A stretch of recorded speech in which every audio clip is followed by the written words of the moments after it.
ঘড়ির কাঁটায় ঢং করে একটা বাজতেই ভর দুপুরে গলায় ক্যামেরা ঝুলিয়ে বেরিয়ে পড়লাম আবার। উদ্দেশ্য জোড়াসাঁকোর ঠাকুরবাড়ি। গিরিশ পার্ক মেট্রো স্টেশনে নেমে 10 মিনিট হাঁটা পথেই পৌঁছে যাওয়া যায় সেখানে। প্রবেশ মূল্য বা এন্ট্রি ফি 50 টাকা। ক্যামেরা থাকলে স্টিল ফটোগ্রাফি অ্যালাউড, তার জন্য দিতে হবে অতিরিক্ত 50 টাকা। তবে মিউজিয়ামের ভেতরে কোনো ফটোগ্রাফি অ্যালাউড নয়। মেট্রো স্টেশনে নেমে হাঁটতে হাঁটতে পৌঁছে গেছিলাম জোড়াসাঁকো ঠাকুরবাড়ি। ফটোগ্রাফি করতে আর মিউজিয়ামটি পরিদর্শন করতে প্রায় ঘন্টা 2 সময় লাগলো। 5টায় মিউজিয়াম বন্ধ হয়।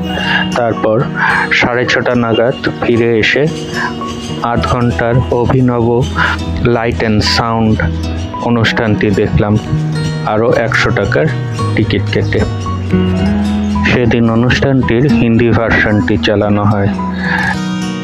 অনুষ্ঠানটির কথক অর্থাৎ ন্যারেটর ছিলেন গুলজার। বাগানে পাতা চেয়ারে বসে সেই সন্ধ্যায় বর্ণময় সে অনুষ্ঠানটি উপভোগ করেছিলাম আর জানতে পেরেছিলাম ইতিহাসের অনেক অজানা তথ্য। এখন রইল সেদিনের তোলা কিছু ছবি।